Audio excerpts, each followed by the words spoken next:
ನಮಸ್ತೆ ಸ್ನೇಹಿತರೆ, ನನ್ನ ಚಂದ್ರಕಲಾ ಚಾನಲ್ಗೆ ಸ್ವಾಗತ. ಇವತ್ತಿನ ವಿಡಿಯೋದಲ್ಲಿ ಮೂಲಂಗಿ ಪಲ್ಯ ಮಾಡ್ತಾಯಿದ್ದೀನಿ. ಹೇಗೆ ಮಾಡ್ತೀನಿ ಅಂತ ನೋಡೋಣ ಬನ್ನಿ.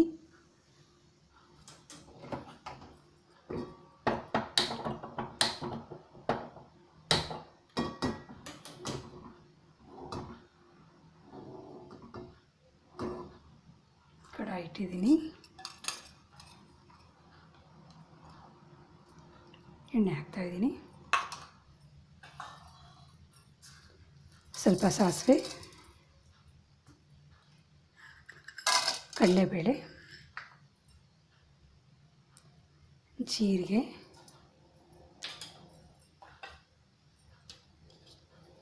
ಎರಡು ಹಸಿಮೆಣಸಿನ್ಕಾಯಿ, ಒಂದೆರಡು ಕೆಂಪು ಮೆಣಸಿನ್ಕಾಯಿ, ಕರಿಬೇವು,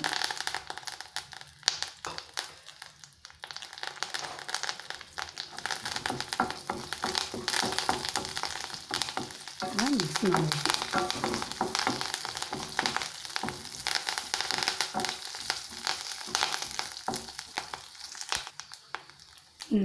ಹಿಂಗೆ ಹಾಕ್ತಾಯಿದ್ದೀನಿ.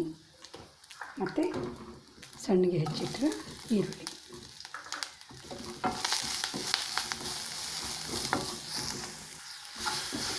ಈರುಳ್ಳಿ ಫ್ರೈ ಆಗಿದೆ, ಸ್ವಲ್ಪ ಹಸಿ ವಾಸನೆ ಹಾಕೋ ತನಕ ಫ್ರೈ ಮಾಡಬೇಕು.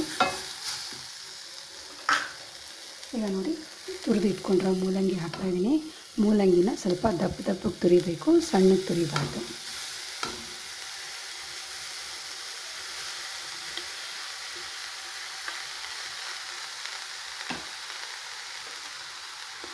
ಚೆನ್ನಾಗಿ ಮಿಕ್ಸ್ ಮಾಡಬೇಕು.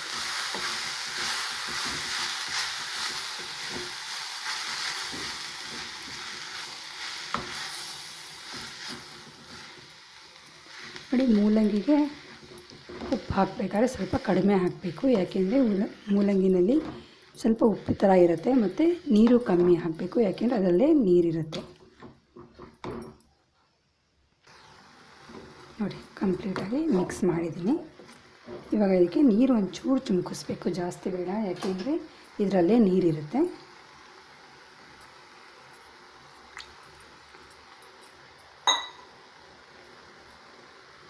ರುಚಿಗೆ ತಕ್ಕಷ್ಟು ಉಪ್ಪು.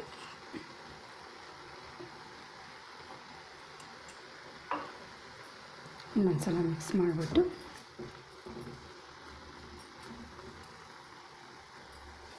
ಒಂದು 5 ನಿಮಿಷ ಬಿಡಬೇಕು. ತುಂಬ ಸಿಂಪಲ್ ಆಗಿರೋದು ಇದು, ಫಾಸ್ಟಾಗಿ ಮಾಡ್ಬೋದು. ನೋಡಿ ಸ್ನೇಹಿತರೆ, ಇದು ಇವಾಗ ಪೂರ್ತಿ ಬೆಂದಿದೆ. ಅದಕ್ಕೆ ಇವಾಗ ಕಾಯಿ ತುರಿ ಹಾಕಬೇಕು.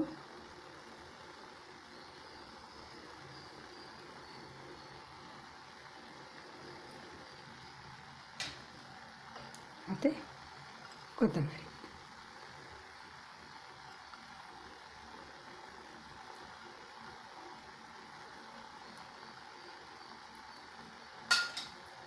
ಹಾಕಿ ಮಿಕ್ಸ್ ಮಾಡೋದು.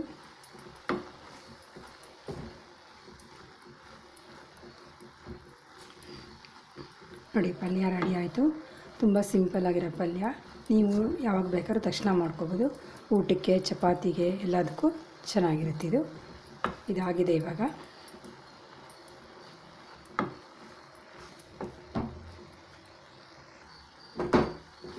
ನೋಡಿ ಸ್ನೇಹಿತರೆ, ಪಲ್ಯ ಆಗಿದೆ. ಗ್ಯಾಸ್ ಆಫ್ ಮಾಡ್ತೀನಿ.